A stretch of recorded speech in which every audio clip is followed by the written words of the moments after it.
ಕ್ರಮವನ್ನು ತೆಗೆದುಕೊಂಡಿಲ್ಲ, ಅದ್ರ ಬಗ್ಗೆ ಯಾವುದೇ ತರನಾದಂತ ಬೆಳವಣಿಗೆಗಳಿಲ್ಲ ಅನ್ನುವಂತ ಉತ್ತರ ಕೊಟ್ಟಿದ್ದಾರೆ. ಅದು ನೇಕಾರ ಇಡೀ ಊರಿನ ಹೆಣ್ಮಕ್ಳಿಗೆ ಅಂತ ಸೀರೆ ನೇಯ್ದು ಕೊಟ್ಟಂತೆ ತನ್ನ ಹೆಂಡತಿನ ಬತ್ಲಿಡಬೇಕಾಗಿತ್ತು. ಅಂತ ಅರ್ಥ ಏನು ಅಂದ್ರೆ, ನಾವೆಲ್ಲ ಭೂಮಿ ಕೊಟ್ಟೆವು, ನೀರು ಕೊಟ್ಟೆವು, ವಿದ್ಯುತ್ ಕೊಟ್ಟೆವು, ಎಲ್ರಿಗೆ ಅಂತಲ್ಲ 28 ರಾಜ್ಯ ಜನರಿಗೆ ಕೆಲಸ ಕೊಟ್ಟೆವು, ನಮ್ಮ ಕನ್ನಡಿಗರೇ ಅಂತ ನಿರುದ್ಯೋಗಿ ಆಗಿರುವಂತ ಸಂದರ್ಭ ಬಂದಿದ್ದನ್ನು ನೋಡಿ ತುಂಬಾ ಬೇಜಾರಾಗ್ತಾ ಇದೆ. ಹಾಗಾಗಿ ಡಾಕ್ಟರ್ BR ಅಂಬೇಡ್ಕರ್ ಹೇಳುವ ಹಾಗೆ ಶಿಕ್ಷಣ ಸಂಘಟನೆ ಹೋರಾಟ, ಹಾಗಾಗಿ ನಮ್ಮ ಕರ್ನಾಟಕ ರಕ್ಷಣಾ ವೇದಿಕೆ ಇದು ಅದ್ಭುತವಾದ ಇನಿಷಿಯೇಟಿವ್ ತಗೊಂಡಿದೆ. ಹಾಗಾಗಿ ಈ ಬಾರಿ ಅದು ಕೊನೆ ಆಗ್ಲೇಬೇಕು.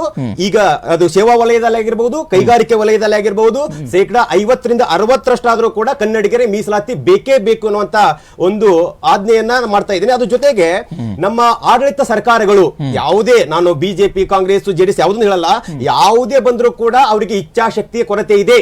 ಆ ಒಂದೇ ಒಂದು ಕಾರಣಕ್ಕಾಗಿ ಏನಂತಲ್ಲ ಇದು ಮುಂದೂಡ್ತಾ ಬರ್ತಾ ಇದೆ ಹೊರತು ಇದು ಹೀಗೆ ಅಂತ್ಯ ಆಗ್ಬೇಕು, ಇದಕ್ಕೊಂದು ಪರಿಹಾರ ಸಿಗಲೇಬೇಕು ಅಂತ ಈ ಒಂದು ಸಂದರ್ಭದಲ್ಲಿ ಹೇಳಕ್ ಇಷ್ಟಪಡ್ತಾ ಇದೆ. ಓಕೆ.